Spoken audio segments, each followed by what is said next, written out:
Çünki nə qədər hər gün mitrifləri görəsən Çöhrəm kanalı. Çöhrəm kanalı gəl onu görün. Profesional oxumurdular. Nə Faigin Aygünü, nə o birisi, bu birisi. Bir də iki də mahnı oxuyub Aygün Tam Cavanşir Quluyevin mahnısını itkin gəlində. O ilə qutarmır, işığı söndür, monitor gəlirəm. Hələ mahnı ola. Maç quz darıxmışam, belə şey ola. Necə ola bilər? Biz belə şey oxusaydı, bizi öldürərdik.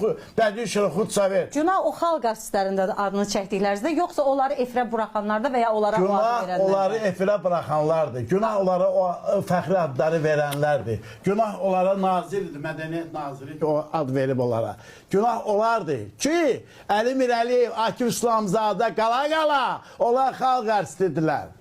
Bax, budur günahkar. Əli müəllim, onu bilmək lazımdır ki, bunu siz mənə başa, mən bundan sonra 76 yaşında kişiyə xalq artisti lazımdır. Çünki xalq artisti o qədər özünü itirib ki, şeydən düşüb, nə deyirlər o, çəkindən düşüb. Bəli, xalq artisti bugün əksinə mənə xalq artisti olmadığıma görə mənə hörmət eləyir. Əli müəllim, indi o iş var ki, xalqda, xalqın özü də axı bəsit şeyləri sevir. Məsələn, Kəmalə Günəşli var, 3 dənə mahnısı var, birinci mahnı. Özü deyir, mən demirəm. Deyir ki, bütün dünyanı gəzmişəm və böyük də pullar qazanıb. Buna nə deyirsiniz? Cəmaat onu döyə-döyə cəmaata dinlətmir ki onu. Çini çaydan. Çini çaydan deyə bir mahnıdır, hər hansı bir mahnı. Tamara, Çini çaydan. Yəni, ay mənim xalqım, Əli müəllim, ay mənə Allah rəhmət Kəmalə xanım gedib